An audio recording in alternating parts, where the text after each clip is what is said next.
대한민국 동서남북 모든 부동산 정보는 네오비 동서남북에서. 안녕하세요. 네오비 동서남북TV 광민아입니다. 전세로 들어가는 경우 정말 많은데요. 일반적으로는 전세권을 설정하는 경우는 잘 없는 것 같습니다. 아무래도 전세권 설정의 경우에는 비용이 들다 보니 그런 것 같은데요. 그럼에도 불구하고 전세권 설정을 해야 하는지 고민 중이신 분들이 계시죠? 그래서 오늘 전세권 등기 여부 어떻게 하면 좋을지 꼭 필요한지에 대해서 정리해 주셨다고 합니다. 영상 시청 전 구독과 좋아요 부탁드리고요. 지금 바로 함께 확인해 보도록 하겠습니다. 김혜주 공인중개사님 나와주세요.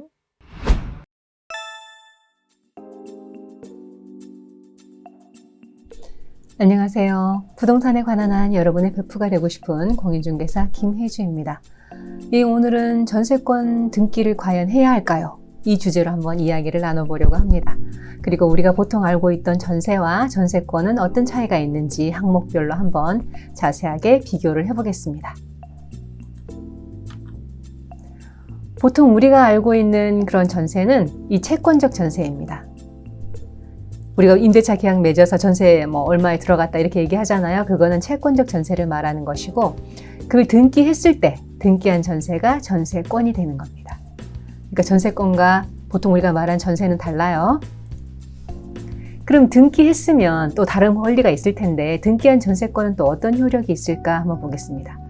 등기한 전세권은 물권이 돼요.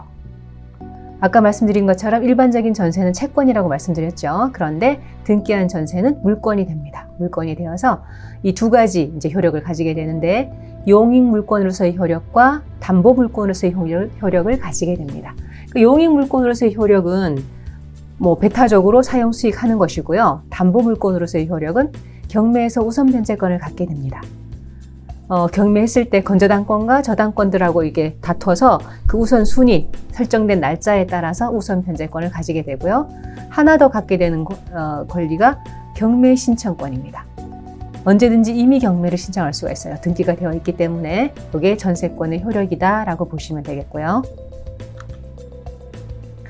그럼 우리가 알고 있는 전세와 그걸 임차권이라고 할게요. 그 임차권과 그 전세권을 한번 항목별로 비교를 해보겠습니다. 어떨 때 어떤 것이 더 유리한지 한번 보시고 한번 판단을 해보세요. 먼저 요건의 구비라는 측면에서 한번 볼게요. 그 요건의 구비라는 측면에서 보면 전세권은 설정 등기를 해야 합니다. 등기를 하자면 그 서류가 여러 가지 필요하겠죠. 그러니까 임대인의 도움이 필요합니다. 임대인이 떼어줘야 될 또 서류가 있거든요. 그래서 임대인의 협조가 필요하고 또 등기도 해야 하고 그러면서 또 비용이 들어요. 비용이 만약에 5억 정도를 전세권 설정을 한다고 하면 한 120만 원, 110만 원 그 정도로 비용이 들 거예요. 그러니까 꽤 큰 비용이 든다 이렇게 보시면 되겠고요. 임차권은 아주 간단하죠. 동네에 있는 주민센터에 가서 주소 전입을 하고 전입 신고를 하고 확정일자 계약서에다 확정일자를 딱 받아두면 됩니다. 그러니까 요건의 구비라는 측면에서는 임차권이 훨씬 더 간편하고 비용이 덜 든다, 비용이 안 든다 이렇게 보시면 되겠네요. 그럼 경매를 한다면 보증금의 회수라는 측면에서는 어떤 게 또 더 유리할까 한번 보겠습니다. 전세권은 건물에 대한 전세권이거든요. 그래서 만약에 건물과 대지가 따로따로 경매가 된다고 하면 전세권은 건물 가액에서만 우선 변제를 받을 수가 있습니다. 대지 가액에서는 우선 변제를 받을 수가 없어요. 그런데 임차권은 주택임대차보호법에서 이렇게 이제 큰 권리를 줬거든요. 그래서 임차권은 건물 가액에서도 우선 변제를 받을 수가 있고 대지 가액에서도 우선 변제를 받을 수가 있습니다. 그러니까 경매 시 보증금의 회수라는 측면에서도 임차권이 훨씬 더 유리하네요. 그런 다음 처분 가능 여부를 한번 살펴볼게요. 그러니까 전세권은 임대인의 동의 없이 양도와 담보 제공, 전전세가 가능합니다. 근데 이제 이럴 때는 처분 금지 특약이 없었어야 돼요.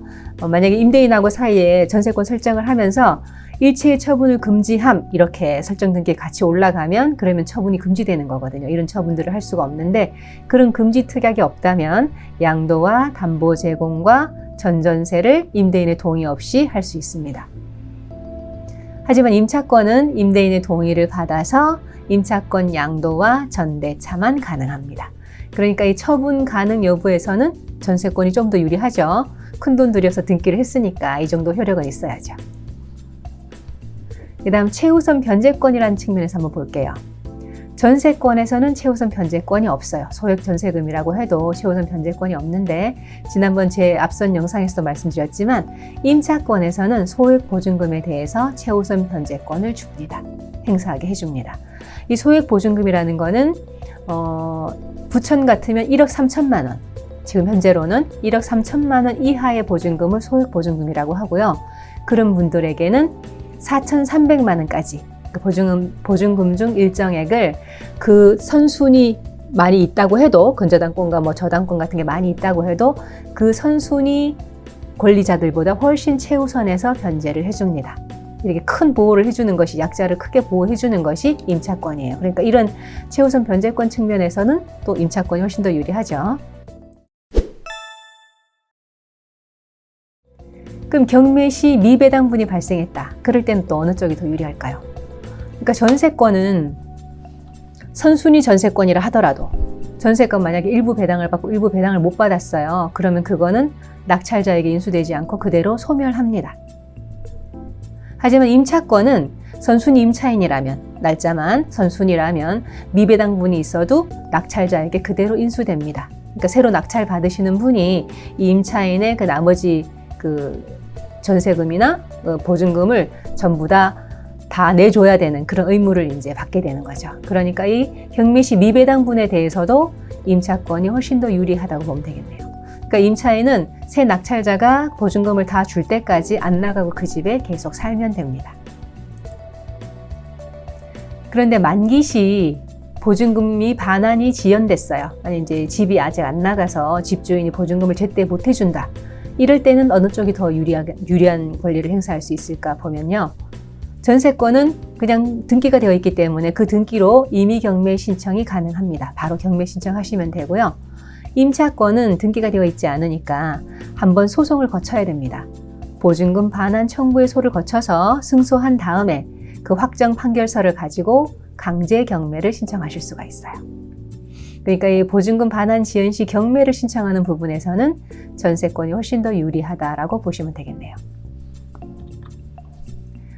요 항목들을 이제 총정리를 해놨어요. 한 장으로 한번 보시겠습니다. 복습하시면서 정리를 한번 해보겠습니다. 먼저 요건의 구비라는 측면에서는 아까 어느 쪽이 더 유리했어요?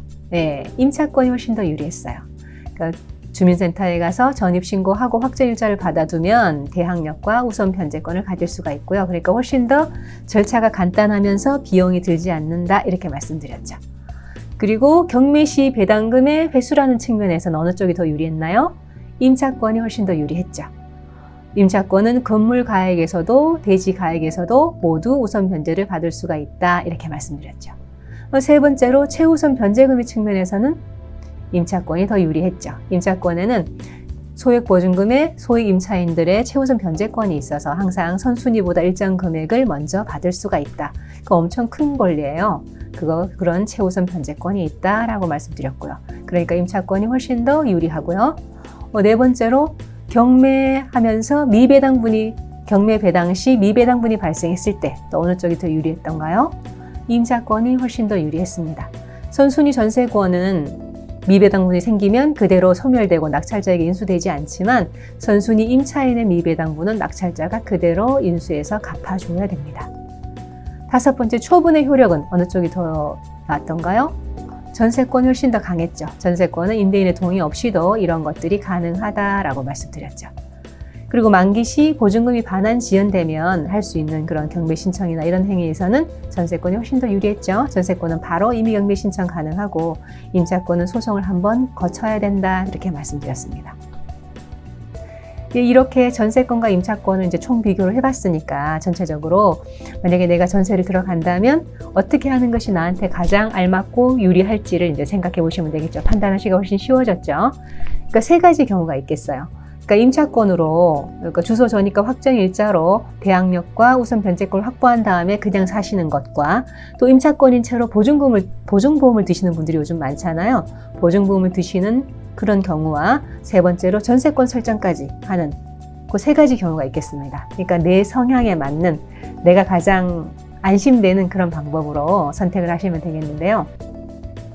업무를 하는 입장에서는 이제 손님들이 전화 오셔가지고 내가 전세권 설정 등기를 해야 될까요? 라고 물어보시면 저는 보통 굳이 전세권까지 설정 안 하셔도 됩니다. 임차권이 이렇게 권한이 강하니까. 주택임대차보호법에서 임차를 이렇게 강하게 보호를 해주니까 웬만한 거는, 그러니까 임의경매 신청하는 거 말고는 마지막에 웬만한 건 임차권이 훨씬 더 강하게 보호가 되고 있으니까 굳이 전세권 설정 등기까지 하실 필요가 없습니다. 이렇게 이제 안내를 해드리는데, 그래도 본인의 성향상 훨씬 더 안전한 게 좋으시다면 하셔야겠죠.